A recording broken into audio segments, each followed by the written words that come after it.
La première affaire que je vais vous raconter, c'est mon voyage en Russie en 96-97. OK? J'ai fait Jeunesse Canada Monde. Puis les Russes sont venus à Brockville, en Ontario, avec d'autres Canadiens, puis on s'est connus pendant 3 mois. Puis après ça, on a traversé en Russie. Et, euh, et là, je me suis fait une petite blonde là, dans le cadre de cet échange-là. J'avais 20 ans. Puis, et donc, à un moment donné, ben, Katia, qu'elle s'appelle, elle voulait me présenter à ses parents.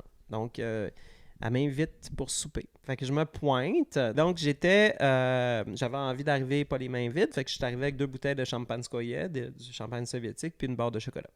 Fait que c'était bien le fun. On a bu bien de la vodka, belle soirée, puis tout ça. Ils nous ont cuisiné aussi de la viande qui avait comme gardé congelée sur le balcon en arrière parce que ça coûte cher d'électricité un congélateur. Et à un moment donné, la mère de Katia, Tatiana, a dit Guillaume, c'est super gentil ce que tu nous apportes, mais savais-tu que ça vaut la vie de Katia?